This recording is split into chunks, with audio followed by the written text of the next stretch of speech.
Hi guys, today we're going to be showing you how to make MUTANJAN, which is sweet rice. There are many different ways of making this dish, but this is the one our family has been making for years. This is a Mughal dish, which means that it comes from the Delhi side of India. We're also going to be making some khoya with this recipe, and for the khoya we're going to need some fresh full cream milk powder and some pure cream. For the MUTANJAN, we have two bowls next to each other. One is filled with 2 cups of rice and the other one is filled with just a little bit less than 2 cups of sugar. We've used raw sugar because this is what we use at home and this is the flavor we like, but originally white sugar is used for this recipe.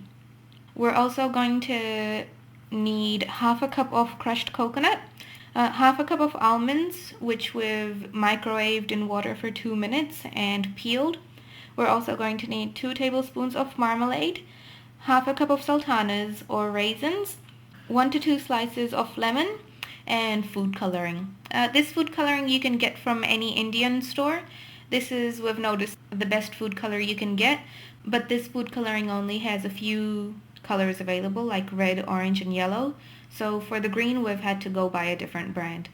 5 to 6 green cardamoms, and we have a 500 gram cube of butter and we're just going to use a quarter of that. We also have some glazed multicolored cherries. The first thing we're going to do is wash and soak the rice. The rice we're using is basmati rice, which is extra long grain, and it's Kila XL, and it's a green 5 kilo bag. We're going to soak the rice in lukewarm water for 20 to 25 minutes. So once the rice is put to the side, we're going to add 5 cups of water to a pot and put that to boil. In a separate pot, we are going to crush the green cardamom, put that in with the butter and melt it. We don't want it on a very high heat, so we're just going to melt it on a medium heat. Once all the butter has been melted and is starting to bubble, we want to add the sugar. We're also going to add half a cup of water with the sugar, stir it, and let it simmer for 5 to 6 minutes. Once the water has started boiling, we're going to add a lemon to it. While the sugar and the water is boiling, we're going to start making our khoya. For the khoya, we're just going to add a bit of powder milk as well as the fresh cream. We don't know about ratios, we just make it look that consistency. And once yours looks the same, mix it and put it in the microwave for approximately 4 minutes. If you don't have as much khoya, then don't heat it for that long. Our sugar still isn't done yet, it's still a little bit watery. Once the sugar is done, we're going to turn the heat off, add the crushed coconut, the almonds, the sultanas, and the marmalade. And we're going to boil it for just 1 more minute and then turn the heat off. We're going to cook the rice, and a way to see if your rice is ready is take one out and feel it. If it doesn't have a grain on the inside but is still feeling a little bit hard, then your rice is ready. So our rice is done, and as we're putting the rice into the rice cooker, we're just going to take out the lemon.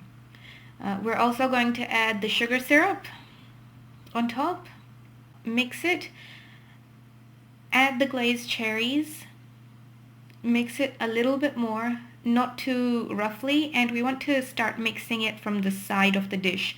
We're not just going to put our spoon in the middle because that will break the rice. Once the rice is put to the side to cook, we're going to go check on our khoya.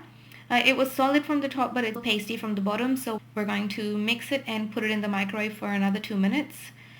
Our rice is done now. Once the water has been dried up from the rice, we're going to add the food coloring. We're going to add all colors and just a little bit because we don't need too much to color all the rice. And then we're going to cover it for 5 to 10 more minutes. As you can see, our rice is now done and the color has also been absorbed. So we're just going to mix it again. Our dish is now ready. We've mixed it. The color has been evenly spread throughout the rice. This is a very nice dish and it's liked by a lot of people. We make it whenever we have a party and people always take some home with them. Our khoya is also done, but because it's so hot at the moment, we're not going to be putting it on top of the rice. So this rice is usually served with khoya on top of it. It adds an extra bit of flavor to it, which people really enjoy. And when the khoya actually cools down, it becomes a little bit harder. We hope you've enjoyed the video. Give it a try. We hope it turns out nice. Thanks for watching. Good luck.